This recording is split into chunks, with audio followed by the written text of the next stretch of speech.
снова здравствуйте, это Укр ТВ, мы продолжаем наши прямые эфиры. Я хочу напомнить, что наш друг и партнер, медицинский центр «Призма» и спонсор канала торговая марка «Гетман». Сейчас с нами на связи полковник британской армии в отставке, эксперт по вопросам безопасности и обороны, господин Глен Грант.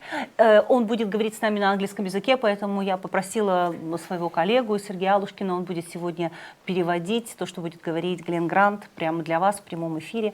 Господин Грант, спасибо, что согласились сегодня на это интервью.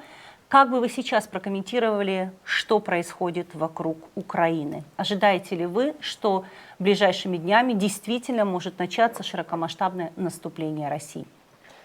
Good day, Mr. Grant. We are glad to have you at our interview.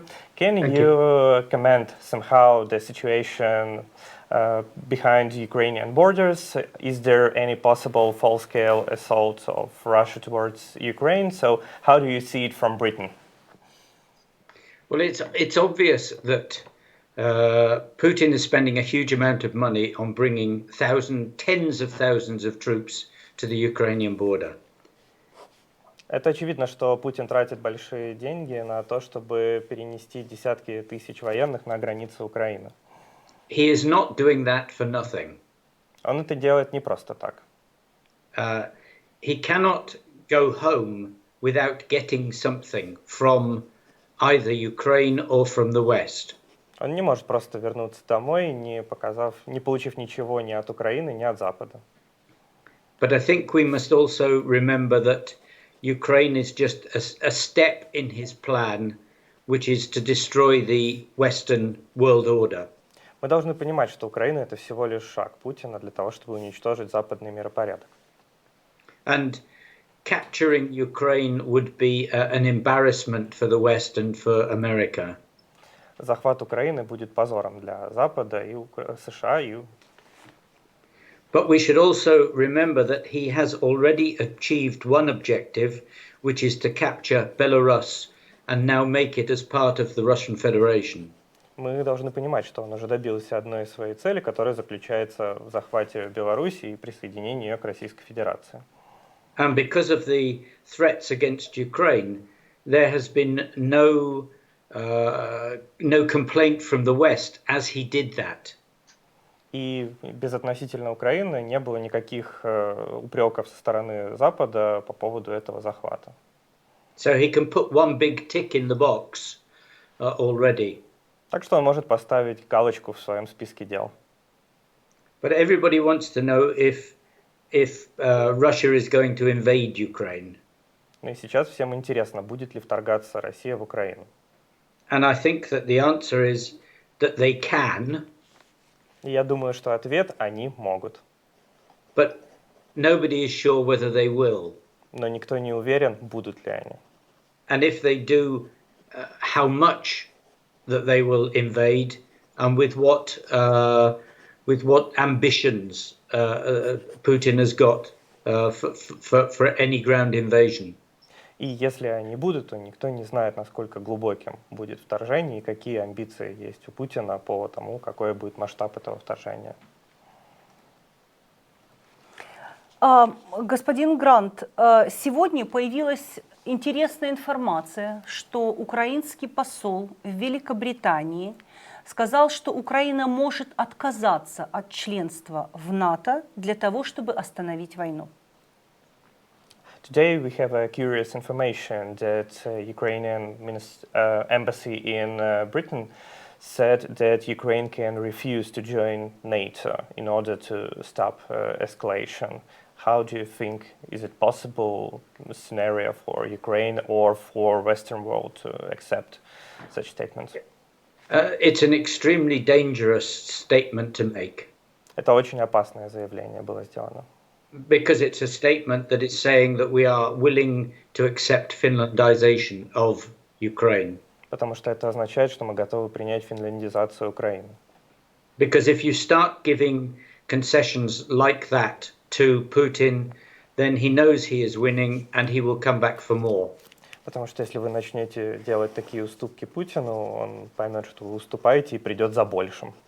And the war in Donbass would just continue exactly the same as it is now. И война на Донбассе продолжится так, как она идет сейчас.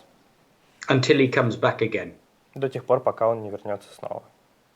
The country, the society of Ukraine, I think, have made it clear that they want to be in both NATO and the European Union. Украинское общество четко показало, что оно хочет быть и в НАТО, и в Европейском Союзе. And what is worrying is that if an official paid by the government says something like this, then perhaps it is showing that there is a split in thinking between what the government wants and what society wants. И это настораживает, что чиновник, официальное лицо Украины, получающее зарплату, делает такие заявления. И это говорит о расколе между украинским правительством и украинским обществом. Господин Грант, я вот сейчас в руке держу телефон и читаю новости прямо онлайн. И Sky News заявила сегодня, что заместитель главы британского министерства обороны Джеймс Хиппи заявил, что Великобритания поддержит отказ Украины от вступления в НАТО. Это уже другая ситуация. В продолжении того, о чем вы говорите. Mr. Grant, we are reading the news online right now, and we see that the Vice Minister of Defense Britain, James Hippi, said on Sky News that Great Britain will support the refuse of Ukraine to join NATO if such a decision will be accepted by Kiev. I think that Great Britain will accept whatever it takes for the government to get a settlement with Russia, but that does not mean necessarily that Britain thinks it's a good idea. Британия поддержит любое решение Украины, связанное с установлением мира и деэскалации, но это не означает, что Великобритания считает это хорошей идеей. I can't say much more than that. Я не могу сказать больше, чем это. Господин Грант, может ли сегодня Запад остановить Россию? Какие на сегодня есть сценарии? Потому что вы сами сказали, что Путин просто так уже не уйдет. Mr. Grant, can you say how the West can stop Russia right now? Because, as you said before, Putin will not concede just like that. I think that, there are two. There's only one option for stopping Russia, and that is that Russia must understand that the punishment for invading Ukraine is to actually have to battle against the West in some way or other, whether that is financially, diplomatically, economically, or with military force. And Putin must believe that force is going to be so strong that it will destroy him. And anything less than that, and he's not going to stop, he will just continue. Существует только одна опция для того, чтобы остановить Россию. Это для того, чтобы Россия понимала, что полномасштабное наступление в Украину будет означать войну с Западом, будь это война финансовая, экономическая, дипломатическая, политическая. And Biden has already said that he's not going to put troops into fighting Russia in Ukraine. So basically, it means the West is not going to be doing anything strong enough. И Байден уже заявил, что американские войска не будут находиться в Украине для отражения российской агрессии. And we are probably just putting the problem off for another day. И мы, судя по всему, просто откладываем проблему на следующий день, на потом. Если мы откладываем проблему на потом, означает ли это, что в ближайшие дни все-таки, если Запад не так силен, как вы говорите, и ответ не настолько сильный, означает ли это, что Путин может просто или вынужден будет начать войну? Ну, просто можешь как-то упростить этот вопрос. Does it mean that if the West tries to postpone the solution of this problem, so does it mean that Putin will have to invade Ukraine in some way or another? Maybe not. It doesn't mean that he's got to do it now. What he wants is regime change. He wants a Yanukovych in power. In fact, he probably wants Yanukovych back in power. And he will go looking for any solution he can to change the political regime in Ukraine. Путину не нужно полномасштабное вторжение, ему нужна смена режима в Украине, и все, что он хочет, это вот вернуть Януковича ко власти. Собственно, это его заключается основная цель. Или как такого, как Янукович. Ну, или кого-то подобного Януковичу. Yeah, and if he can't change it, then he will wish to bully or blackmail the government so they do what Russia wants. И если он не сможет поменять режим, он будет продолжать шантажировать или задирать украинский режим до тех пор, пока он не уступит его требованиям. And as I sort of said, I mean, we're at a point now where either people have to face Russia and accept that Russia is not going to stop without getting what it wants, or people have to give in. And I do not believe that the society of Ukraine wants to give in. И мы должны понимать, что либо украинское общество встанет перед Россией и поймет, что она не будет отступать, или же украинское общество должно просто сдаться для России. Господин Грант, вы принимали участие и помогали реформировать украинскую армию. Насколько сегодня украинская армия отличается от той, которая была в 2014 году? Mr. Grant, you helped us to reform our army. So what are your estimates? How does our army today differs from that in 2014? Oh, I think you could say that there is no comparison. Now Ukraine has an army. It didn't really have an army in 2014 because the Yanukovych government had destroyed it. Я думаю, что разница несравненна. В 2014 году у Украины не было армии, потому что Янукович ее уничтожил. There is still much to be done. Let's be quite clear that reform is a long process, and there are many more years of reform to come. But the army is in a better position now to face Russia than it's ever been. Но будем честны, что реформирование — это очень долгий процесс, и еще предстоит многое сделать. And with the weapons from America and from Great Britain and other countries, it is in a much stronger position now to face Russia. С оружием из США и Великобритании украинская армия сейчас в гораздо более сильном положении, чтобы защищаться от России.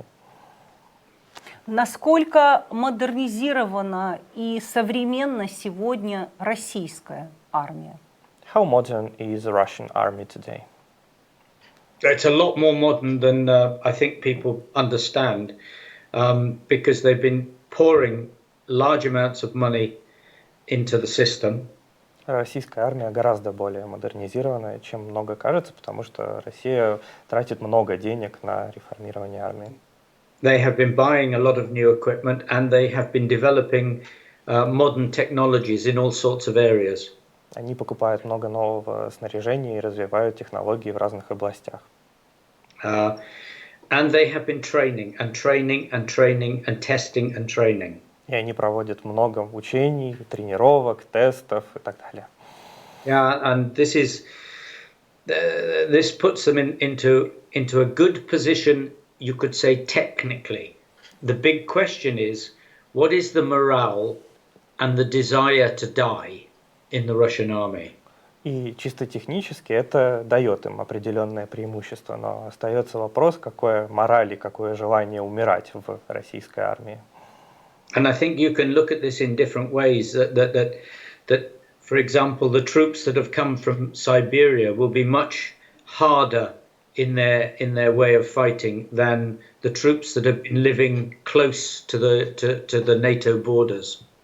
И, скорее всего, отряды, прибывшие из Сибири, им будет воевать сложнее, чем отрядам, которые живут на границе с НАТО. And some of those troops who've been living in tents for quite a while and who didn't go home for Christmas and see the girlfriend and wife and children may not be very happy at all. И те отряды, которые провели новогодние праздники в палатках, не видели своих девушек, жен, родных, близких, они, наверное, не очень довольны тем, что им может предстоять воевать. And a lot of those people in the Russian army are not there because they wish to be soldiers, but are there because it was the only job that they could get out of the village or out of wherever they were living. И многие люди в российской армии находятся не потому, что они хотят быть солдатами, а потому что это единственная возможная работа, которая может вывести их вот из их маленьких деревень. Господин Грант, для больших войн всегда есть какие-то цели. Какую цель может достичь Путин, если он начнет широкомасштабное вторжение в Украину? Mr. Grant, all great wars have some objects. So what is the object of Russia's full-scale invasion to Ukraine, and which goal can Putin achieve? Well, the long-term aim for Putin, as I said, is destruction of the Western order, where America has, power.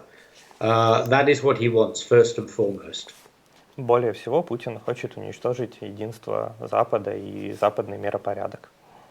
And you can see this by the way that he is pushing his activities, his national activities, into the Middle East and Africa. Вы можете это увидеть, потому что Россия проводит многие операции за своими границами на Ближнем Востоке и в Африке. And Ukraine is a major step on this road because he considers that it's part of Russia, and also because Ukraine is rich in resources. И Украина — это один из шагов России по достижению своих целей, потому что Путин считает Украину частью России, и сама Украина очень богата ресурсами. And Russia cannot continue or become a thriving country without the resources of other countries pulled into it. И Россия не сможет развиваться и быть процветающей страной без ресурсов других государств, которые она будет втягивать в себя. So Putin will not want to destroy Ukraine when he comes in. He will want to take it as best as he can in the best condition, which is why he needs to try and get regime change and get power from government rather than power from an army. Путин не хочет уничтожить Украину, он хочет ее взять. И именно поэтому одна из его целей — это смена режима для того, чтобы можно было получать ресурсы. Господин Грант, вы сказали, что Путина можно или наказать, или он почувствует слабость и придет еще раз. Как вы думаете, что сегодня может сделать Запад, чтобы наказать Путина и остановить его сегодня, до вторжения в Украину? Mr. Grant, as I said before, Putin either can be punished or he will just come back for more. So that is the question: what can the West do today to actually punish Russia to make it not invade Ukraine? I mean, what they've talked about is that there will be severe sanctions, and those severe sanctions will be much more personal than they've been so far. So the sanctions would be hard against Putin and his inner circle and the oligarchs. And a lot of those people, including Putin, have got money abroad. So there would be a very powerful move to capture that money and seize it and make sure that people can't, that the Russians can't actually use that money. And I presume that also means things like their luxury yachts, their houses. Now, whether these sanctions would go as far as sending children back from school and things like that, I don't know. But these are possibilities. То, о чем сейчас говорят, это более серьезные санкции, это будут более персональные санкции против внутреннего окружения Путина, против российских олигархов. И, как нам известно, очень многие активы российских олигархов находятся за границей. Поэтому с помощью санкций эти активы могут быть забраны, все эти дорогостоящие яхты, которые есть у российских бизнесменов за границей. Ну, еще стоит вопрос, будут ли высланы дети российских чиновников, бизнесменов, олигархов обратно вот в Россию из-за рубежа. И последний вопрос, господин Грант. Если Запад поддержит решение Украины отказаться от вступления в НАТО, принятое, очевидно, под давлением российских войск, стоящих на границах, будет ли это считаться поражением Запада? Mr. Grant, and one last question. If the West will accept the refuse of Ukraine to join NATO, understanding that this decision was made under the threat of Russian army behind the border, will that mean that the West has lost this cause? I don't think that whatever happens today, anything that is forced upon Ukraine can always be changed. If Ukraine stays as a sovereign nation, then at some stage Ukraine can ask to come back into NATO, and NATO has an open door policy. The problem is that the war with Russia. So unless the war with Russia is ended and territorial positions change, like Donbass and Crimea, then by their own rules, people can't join NATO. Я думаю, что даже если Украину заставят отказаться от вступления в НАТО, то это еще не означает, что это решение не будет изменено позже. Поскольку Украина является суверенным государством, а у НАТО есть политика открытых дверей, то стоит лишь Украине потом попроситься снова вступить в НАТО, и Запад ей не откажет. Но вот это будет возможно тогда, когда Украина закончит войну с Украиной, и у нее не будет территориальных претензий. But I would finish on a positive note there and say that all the weapons and equipment going into Ukraine show that people want Ukraine to be a member of NATO. Но я бы хотел закончить на положительной ноте, что все оружие и снаряжение, которое Запад поставляет в Украину, скорее говорит о том, что Украину хотят видеть в НАТО. Господин Грант, спасибо вам огромное. Спасибо за то, что вы были сегодня с нами. Спасибо. Thank you, Mr. Grant, for having you today. Thank you very much. Спасибо. Глен Грант был сегодня с нами на связи, за что мы ему очень признательны. И, конечно, мы признательны вам, наши спонсоры на платформе Patreon, нашему другу и партнеру медицинскому центру «Призма» и спонсору канала торговой марки «Гейтман», и, конечно, моему коллеге Сергею Алушкину. Спасибо огромное. Оставайтесь с нами. Это был Укр Лайв ТВ, и мы продолжаем наши прямые эфиры.